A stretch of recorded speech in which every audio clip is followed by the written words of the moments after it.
Well now, here's a video I know will create a lot of discussion, but this is your boy, Deluxe Man, and you are watching my top 10 worst matches of all time in wrestling history. Not just from the WWE or the WWF, but from WCW, ECW, TNA, NWA, past, present, future of all time. These are the matches that make fans question why they're wrestling fans. These are the matches that go against the very fiber of what professional wrestling is. Professional wrestling is a genre of art where people tell stories with the usage of their body. Stories of triumph, struggle, defeat, and I feel like these matches just really embarrass the very art of what wrestling is. Now, with that said, because this is my top 10 list, it is subjective. I've done my best to make it as objective as I could make it. But anytime you do a top 10 list, don't expect it to be objective, completely objective.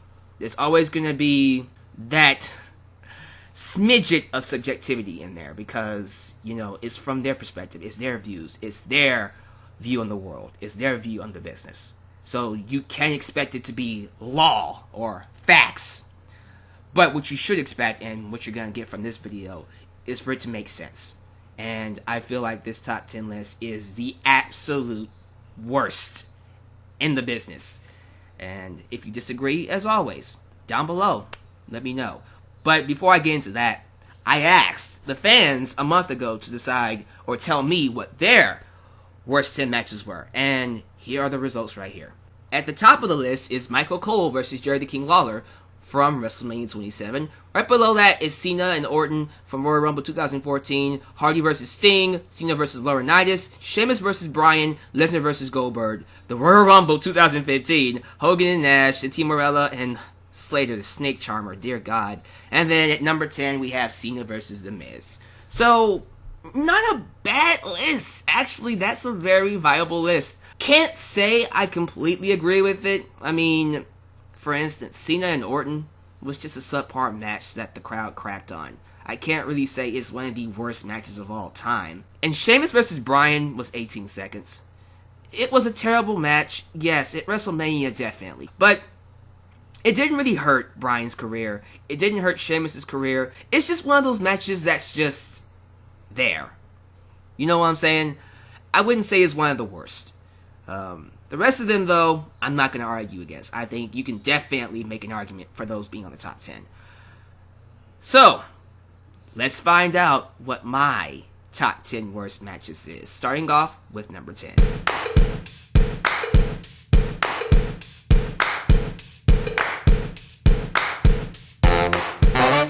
Number 10. Every single boxing match in WWE. This includes the Brawl For All from 1999 and Mr. T versus Roddy Piper. Now, I might be the only person that feels this way, but anytime you take two completely different sports, basketball, football, soccer, baseball, and you combine them in some crazy fashion, it never comes out well. You can't take a football and use it as a basketball. You can't take a basketball and use it as a football. You can't play baseball in a hockey rink. I don't know. You can't make it work. And I feel the exact same way when it comes to boxing and wrestling. It's just two completely different sports that just don't mix. Unless you're in MMA, where the whole point is to have different styles and not just one. But I don't know, man. I don't think any boxing match I've seen in wrestling, let alone the WWE, has been good. They've all been pretty freaking bad. When I talk about the Brawl For All, those of you who don't know what that is, in 1999, during a time where Vince McMahon and the WWF was trying to be a variety show and do different things like the XFL, oh dear God, they came up with a boxing tournament called the Brawl For All. And yeah, they had wrestlers who were not trained boxers fighting, literally fighting in boxing matches. there was a guy named Bart Gunn who became very popular during this time. He went out there and destroyed all the wrestlers who were not trained boxers. It was terrible. It was a disaster. These matches were garbage. But then, after getting all that build up, he fights an actual professional boxer in Butterbean and gets destroyed in minutes. Yeah, it was a disaster, as you can imagine. The other match on the list I had was Mr. T versus Piper. And I'll admit, there's a side of me that doesn't want to really hate this match, but it's a bad match. It is a chore to sit through. And yes, Piper is in it. And dear God, God bless him, he did his best to make this work. It just didn't work. The crowd did not know how to receive it. It was slow. Mr. T was out of shape. Nowhere close to being in the shape he was a year ago when they did that match at WrestleMania 1. And I know it's a continuation of that feud, but it's just not a good match. Dave Meltzer gave it a -5. I don't think it's that bad. But yeah, anytime you mix boxing and wrestling, it doesn't work. That's just my opinion. So, that's number 10 for you. Number 9. The Royal Rumble 2015. Now, before any of you assume what I know you're going to assume, listen to what I have to say. Because the misconception about this match is that fans are just mad that Daniel Bryan did not win. That is a load of bullshit. I would argue that even if he did win, fans would still be pissed off at this match. They would tolerate it because their favorite won, but the match would still be a shitty match. And no matter how you slice it, no matter how you defend it, this is definitely the absolute worst Royal Rumble in history. At least with 2014, which was clearly a bad Rumble too. It was during a time when WWE was trying to bring in big stars. They brought in Batista hoping that he'd be this big babyface to, give them a great WrestleMania main event. And he came in, and the guy just did not connect. And you can't blame that on WWE per se. That kind of falls on Batista. He just did not do a good job of connecting with the audience. And that happens. But at the end of the day, man, it all worked out. This came during a time where Bryan was in a feud with the Authority. So it just fit right in with the storyline. And Daniel Bryan got his big WrestleMania 30 moment. And it was great. It was glorious. They took the heat from Rumble 2014, used that to turn Batista heel, bring back Evolution, make those big obstacles for Bryan at WrestleMania 30 to put him over, and then had enough to do a feud with The Shield afterwards. So I can't hate Rumble 2014, despite it being bad. 2015, though, there is no excuse. Everything about Royal Rumble 2015 was a disaster. All of it. It made the company look bad. Cancel WWE Network trended for like 2 days, I think. It was terrible. The superstars involved looked bad. All of them came out looking weak because they all got kicked out by Big Show and Kane. Big Show and freaking Kane in their old age, past their prime. Then on top of that, despite the booking of the match, you chose to take the returning hero, Daniel Bryan, who fans were absolutely invested in. They watched this guy have the biggest moment of his career and then lose the title to injury. And then during that time, he lost his father, and then his favorite fan died. Connor, the Crusher, had to go 9 months not wrestling. He returns with all the sympathy in the world, and the fans wanted to see this guy get back his glory. This isn't just some meh, welcome back return like Batista got. This was a tear-jerking, oh my god, the hero is back return. And I'm not even saying Bryan had to win. Let me put that out there. I'm not saying Bryan had to win the Rumble. It would have been smart. Really would have been really smart to do that. Triple H got injured, returned 2002, won the Rumble. But if he's not going to win the Rumble, book him in a way where his return could have helped the winner. Imagine having Bryan last all the way up to Reigns, and then Reigns throws him out, shakes his hand out of respect. I'm not saying they would have liked that, but that's a better booking of it. They would respect that. What they did here is that he comes in at number 10 and just gets unceremoniously eliminated. Just like he's nothing. Did they think the fans would be okay with that? This led to nothing. They just brought him in and just threw him out. You couldn't do this to Hogan or Rock or Taker or Austin. I don't see what they were thinking. Someone told me they thought, well, maybe if they got rid of him early, the fans could get it out of their system and they can move on. They still haven't moved on. They still haven't. And what gets me is, during the match, Michael Cole made the comment, "I know it hurts." Which lets me know, did they know the fans would be pissed off? Actually, they had to have known, because they brought The Rock in. They brought The Rock in so he could nerf the reaction they knew they were going to get. Which leads me to Roman Reigns, who I think is the biggest victim out of all of this. Because I think Roman Reigns, with the right tools, the right booking, the right character, could be a top star.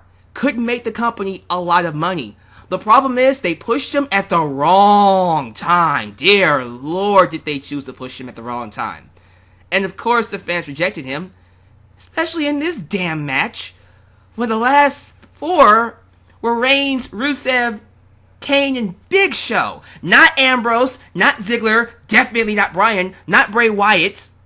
None of the top interesting characters. But 2 old hags, Rusev, an un-American, and then Reigns, who The Rock tried to come out and nerf, and it didn't work. It didn't work. Jesus Christ. To the people who are pissed off that Bryan did not win, would you rather Bryan be associated with this crappy Rumble? Or would you rather Reigns be associated with it? As a Daniel Bryan fan, I'm kind of happy he didn't win this Royal Rumble. I'll even go as far as to say, I wish Bryan did not even come back. At all. And just returned at WrestleMania. Or returned at Fastlane to have that match. Because, Jesus, this was a terrible fucking match. There's only been a few matches in history that infuriated me as a viewer. This is one of them. There's also only been a few matches to get a "We Want Refund" chant. This is one of them. The crowd was chanting bullshit. We want refunds. They were pissed. Pissed. WWE deliberately gave them exactly what they didn't want. And they should be ashamed of themselves. So I'm sorry. This is definitely worthy of my number 9 spot. But at least it's not the worst match I've seen. Number 8. WCW's Chamber of Horrors match back in 1991. Yeah, this piece of work. Let's just say this match was so bad that Jim Ross had to get a lobotomy to erase it from his memory. Not really, but he said that. This was a terrible match. This was god-awful. How do I describe it? I mean, imagine an Elimination Chamber match. It's a big cage where the object of the match is to strap your opponent to an electric chair and electrocute them. I am not kidding.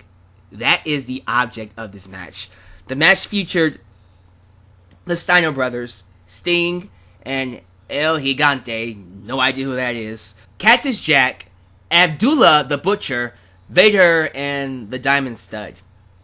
and they all fought to electrocute an opponent. That's it. Nothing came from it. It was just a torture match. It was bad. You can't do that kind of crap in wrestling, because once you do it, he would be dead. It's on Botchamania. Go watch it. There's actually a part in the match where the switch to actually fry someone in the chair fell down somewhere in the match. And I think Cactus Jack had to put it back up when no one was watching. If you want to watch the Botchamania version, I don't remember what episode it's on. Someone tell me down below what episode that is. But yeah, this was a shitty match. Definitely one of the worst in history. Number 7. WWE's Al Snow versus Big Boss Man Hardcore Championship Kennel from Hell match. Unforgiven, 1999. The worst, and this is just my opinion, but good luck finding something worse than this. The worst gimmick match to ever happen in wrestling. And it just happens to be one of the worst matches I've ever seen. This came from the dark recesses of Vince Russo's mind. And I am shocked this made TV. The entire storyline was garbage. The match was garbage. And everything about it was just bad. So, Al Snow, for some reason, dropped Head. Don't ask why. But, he replaced Head with a chihuahua named Pepper, who got abducted by Big Boss Man, who promised to return the dog if you give him a hardcore championship shot. And Al Snow did. Then, one night on SmackDown, he brought him to his hotel room and fed him some food.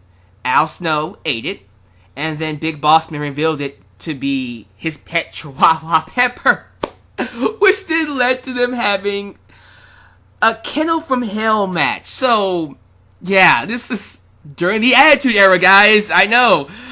Okay, so the match consists of 2 cages. A regular cage to surround the ring, and then a Hell in a Cell around that part, and then in between the structures should be rabid dogs, pit bulls, savage dogs, if anything else. And if they got outside, the dogs would try to eat their legs off and stuff.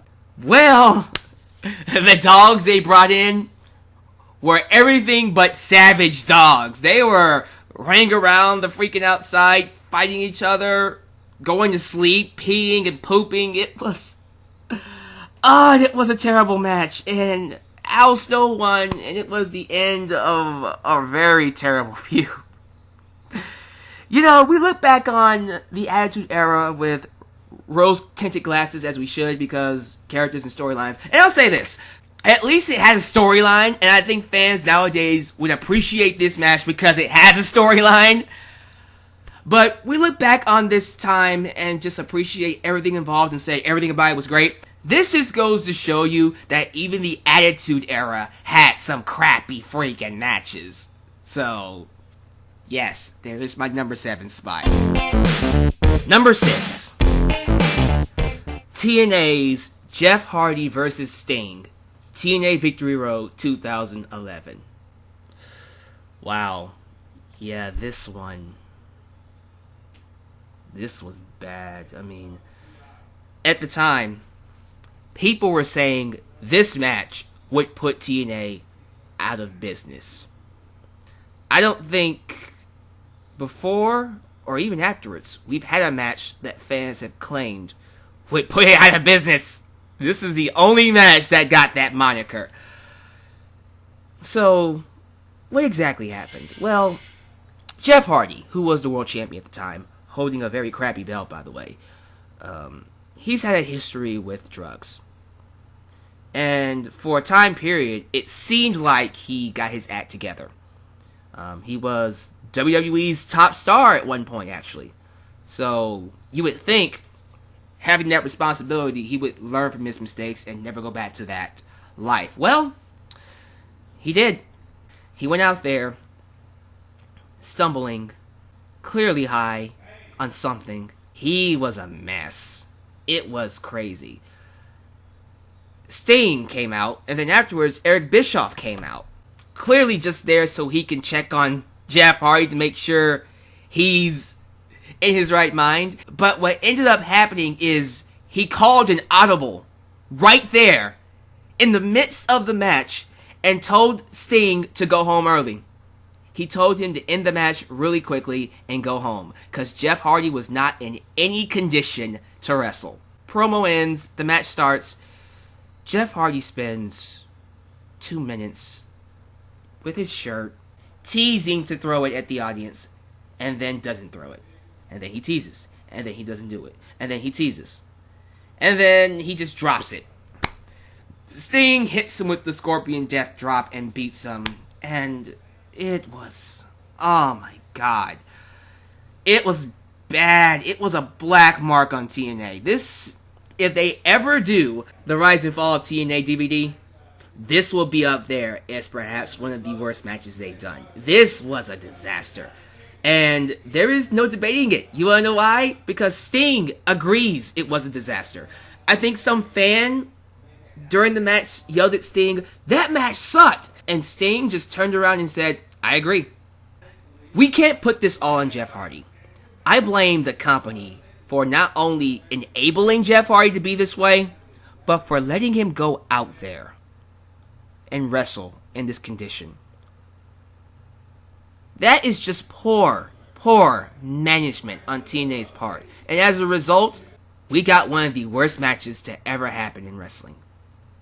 And even to this day, I look back on that and go, what the hell happened? So yeah, that is my number 6 spot. Number 5. WCW's Hollywood Hulk Hogan versus The Ultimate Warrior, Halloween Havoc 1998. Yeah, I just so happened to see this one as a kid.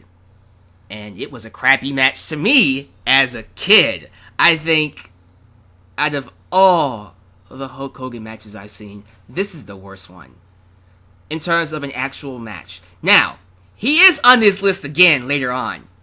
But in terms of an actual match that had a beginning and an end, and length, this one was bad. It's funny to me because Warrior and Hogan currently have one of the best matches in wrestling history and one of the worst matches in wrestling history. I just think that's completely hilarious. But also embarrassing.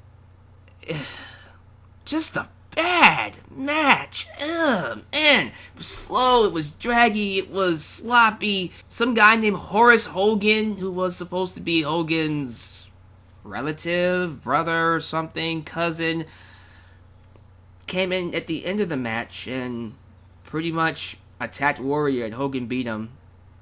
But during the match, I think Hogan tried to make some flash paper, create a fireball, and throw it at Warrior, and it just erupted in his face, burned his eyebrows off, and it was a shit fest. This was a prime example of Hogan pulling politics like he did a lot in WCW because they gave it to him. They brought the Warrior in so Hogan could get his win back because he lost to him at WrestleMania 6. And by the way, this was a great pay-per-view.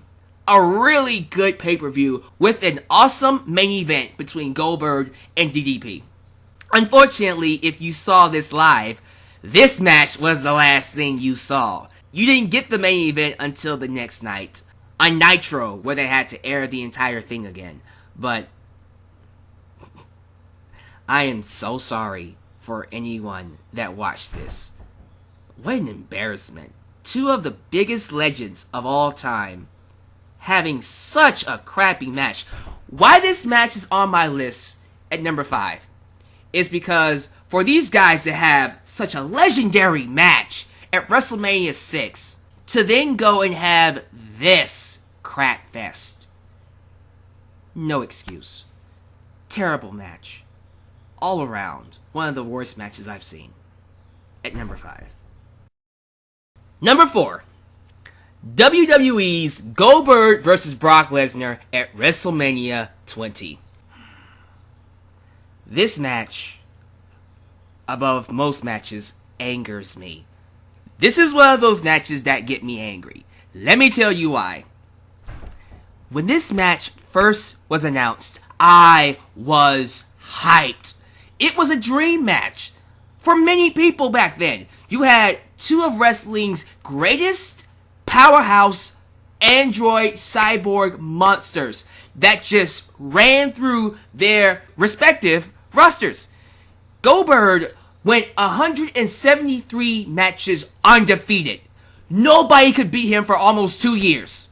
He comes to WWE, he confronts Brock Lesnar, who, when he first debuted in 2002, ran roughshod through the roster, won King of the Ring, and then beat The Rock for the World Championship in a matter of 2 freaking months.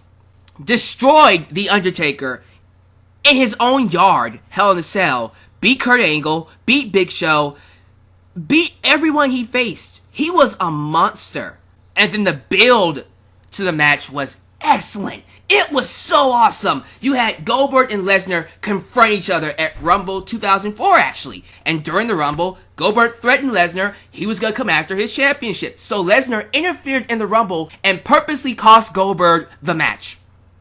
So then Goldberg showed up at No Way Out and helped Eddie Guerrero beat Lesnar for the title. And they built this match up as a match that could not be contained. They had to get Stone Cold Steve Austin to come and referee the match just so there could be order, because these two were going to destroy everything in their path. WWE did everything right when it came to the build and the presentation of this match. All they had to do was go out there and kill each other. And that's exactly what they didn't do. Oh my God. So, the story going into this match is that Brock Lesnar was leaving. He was sick of wrestling. He wanted out so he can go back to NFL.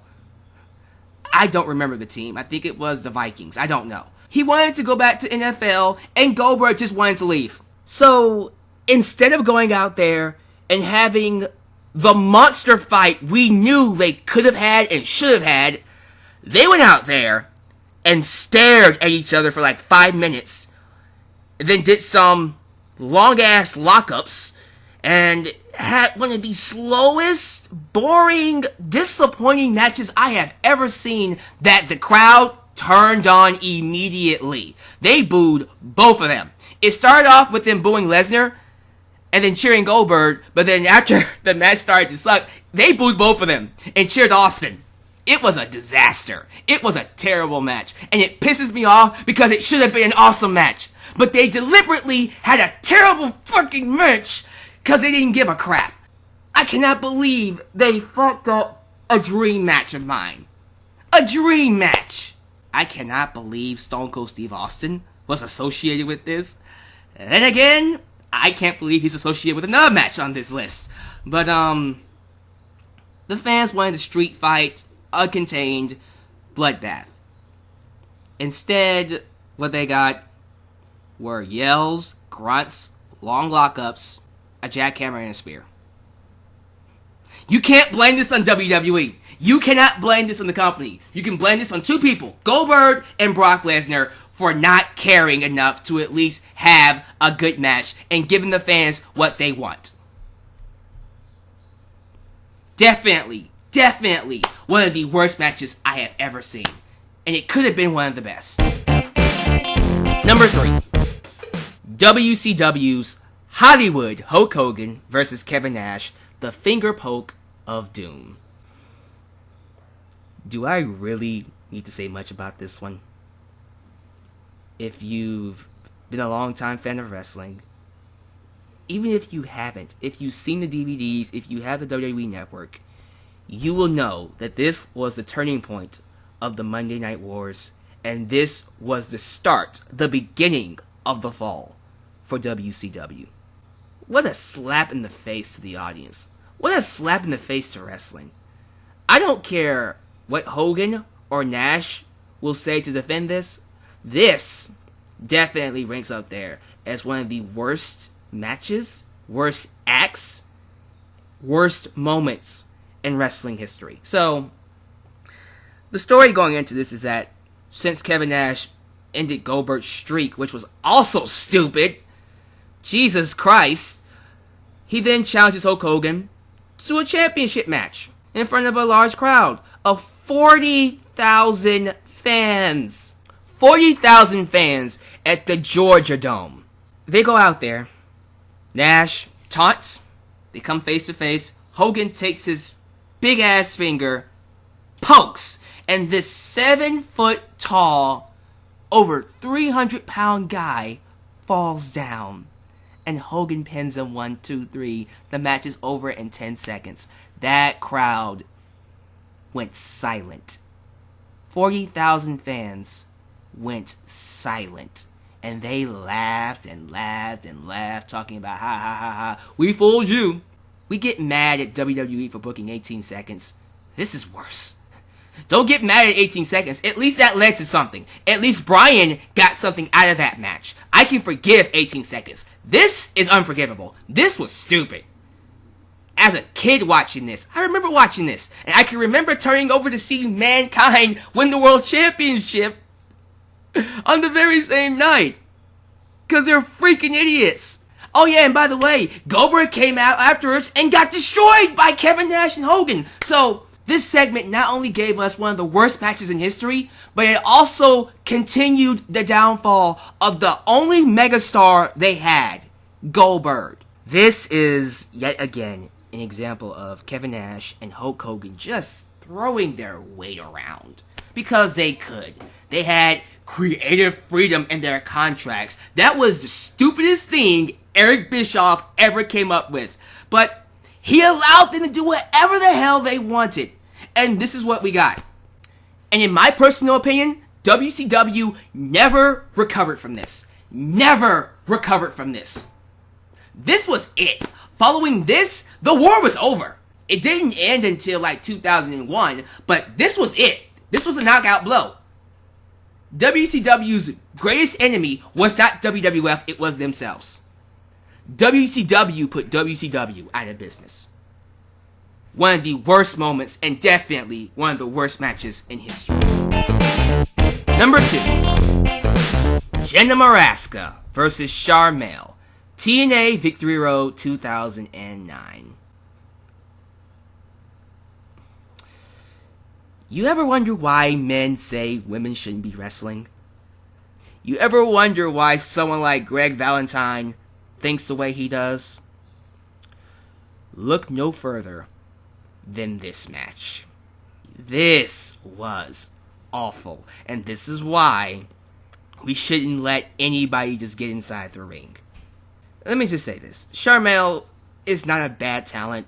I think with the right wrestler, she could be carried to a decent match. But you watch this match, and it's not long, but it's painful. You see Jenna walk out in this skimpy outfit, not even attractive. It's all leopard. It's just, you just see her walk and go, oh, this is gonna hurt. And then you see how she enters the ring. And then you go, oh, this is gonna really hurt. This is gonna be painful. And it was. From the moment the bell rung until the end of the match, it was, oh my god. It was like having 10,000 needles go into your chest at once. It was painful to watch. Jenna did everything wrong. We give Eva Marie shit for not being able to wrestle.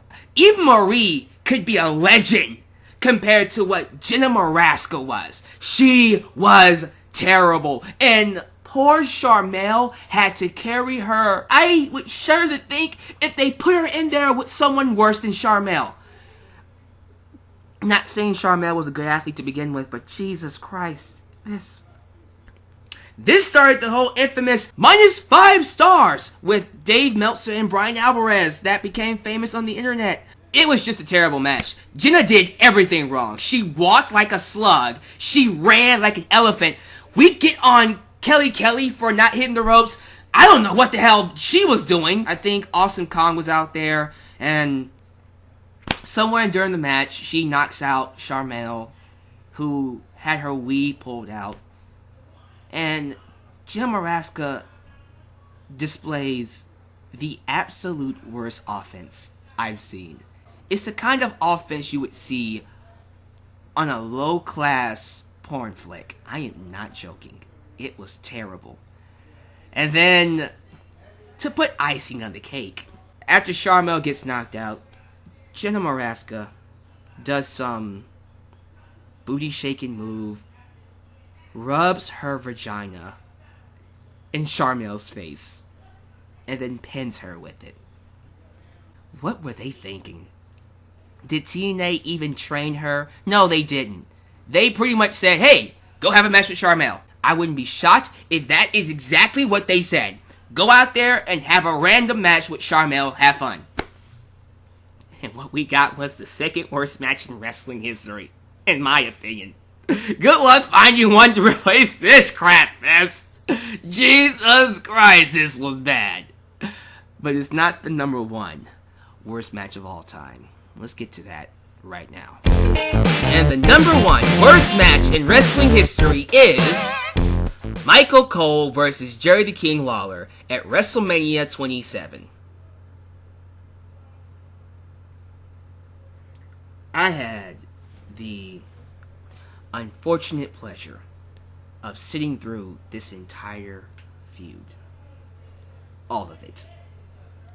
From the night Michael Cole turned heel on Raw and he started to insult Jerry the King Lawler for 2 hours straight for almost 8 to 9 months. Actually, longer than that, because he continued it until Jerry the King Lawler had a heart attack and then he backed off. I'm sorry, but I sat through Michael Cole and Jerry the King Lawler bickering and moaning and yelling and literally taking over the entire show and making it unbearable to watch every single Monday night. You know, there's a difference between heel heat, as in I want to see this guy get beat up, and then there's white heat, which is get off of my TV, I hate watching you, I don't want to watch the show anymore kind of heat. That's the heat Michael Cole had. Michael Cole was the head commentator of WWE during a time where, first off, we were already pissed at them for taking away Jim Ross. So, Michael Cole was up there acting like an idiot, burying talent inside the ring, people that weren't John Cena, making them look stupid, and just being obnoxious and just pissing people off because he could, for no reason. So then they take Jerry the King Lawler and decide, hey, let's have Jerry the King Lawler have a feud with The Miz for the World Championship. I am not kidding you. Jerry the King Lawler had a World Championship feud with The Miz that went from November to freaking February. They actually tried to make fans believe Jerry the King Lawler could be their world champion. Jesus Christ. He didn't win it, thank God. He got close. But Michael Cole, who was a huge fan of The Miz at the time, by the way, I remember that, screwed Jerry the King Lawler out of his championship shots, which then led to this match. After months of bickering and giving us a headache for 2 hours straight each week, they got their match announced at WrestleMania. And you know what? Going into it, I thought to myself, this is a match between two commentators. It can't go longer than 5 minutes. I thought about another match that you guys suggested to me, which was the hardcore evening gown match between Pat Patterson and Gerald Briscoe. That match was 5 minutes. And then it ended with Crash Holly getting the hardcore championship back. So I'm thinking this won't go long. It will be a 5-minute comedy fest where, well, bad comedy fest, but comedy fest where Jerry the King Lawler beats the shit out of Michael Cole and pins him 1, 2, 3.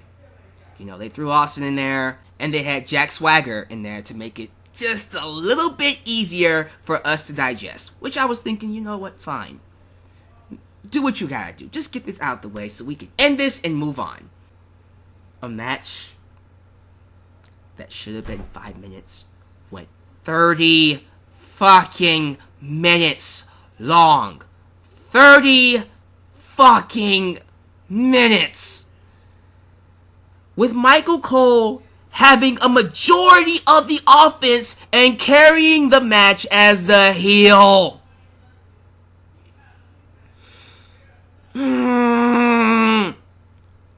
It made no sense. It was stupid. It was unbelievable. It was a train wreck. They cut Bryan and Sheamus from this card so this match can have 30 minutes. When it didn't freaking need it. What makes this match worse above all other matches was that it took place at WrestleMania. This is the granddaddy of them all. This is supposed to be the holy grail of wrestling. The Super Bowl of wrestling. The best of the best come here to mark their name in history. You know, heroes become legends at WrestleMania. And these guys went out there and had the absolute worst match that can happen between two commentators. Commentators, not wrestlers. Why are you giving commentators 30 minutes inside the fucking ring? Who thought that was a good idea? I don't know. And then shenanigans ensued. Jack Swagger got involved and Stone Cold Steve Austin stunned him. Michael Cole got beat up eventually by Jerry the King Lawler. When that was happening, it was alright, but it was like 5 minutes out of 30. Jesus Christ. Strap down, ankle lock. Michael Cole taps out. Okay, then. This is where it gets really good. This is where it's just freaking awesome. The anonymous GM, yeah, remember that? The anonymous GM popped up and decides to reverse the decision because he felt Stone Cold Steve Austin was abusing his power as the referee, therefore making Michael Cole the winner by disqualification.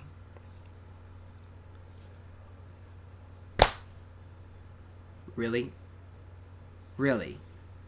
You made us sit through 8 months of this stupid ass bickering to lead into a WrestleMania match that went 30 minutes between two commentators, not professional wrestlers, commentators, that ends in a DQ finish. This isn't Undertaker versus Johnny Gonzalez DQ finish. This is, let's have a DQ finish, just to have a DQ finish, so we can continue the goddamn feud for 2 more months. I don't get what the whole point of this was. I'm sitting here, even right now in front of you, just baffled, like, why did we do that? What was the point of this match? I can't figure it out. I can't figure it out. I get why WWE pushed Roman Reigns. I get it. He's a good talent and they liked him. I understand it. I get 18 seconds. You know, I don't like the finger poke of doom, but in a sick way I get it. It's a heel turn. It's just a badly produced, insulting heel turn. I, for the life of me, cannot understand what the whole point of this match was. The heat that Michael Cole got from this match, he still has it to this day. It might have dropped a tad bit, but he still has that heat. He still has white heat. Michael Cole can go out there and instantly make someone a babyface by getting beat up. I am serious. Hell, you know what? Have Roman Reigns beat up Michael Cole. Maybe that will help him out. This is an exact blueprint of how not to book a wrestling match. All parties involved came out looking stupid. Austin looked stupid. Jack Swagger looked stupid. The commentary looked stupid. It was just stupid. All around stupid. So yeah, that is my top 10 worst matches of all time. Down below in the comment section, do you agree with my list? Or do you disagree and have your own list? If you do, Let me know down below. Because keep in mind, I have not seen every single match in wrestling history. So maybe there are worse matches out there that I haven't seen that could easily be top 10 worst matches of all time. If so, let's get a discussion going. But guys, thank you for watching this very long video. I hope you enjoyed it. But this is your boy, Alyx, signing off. You guys take care. Peace.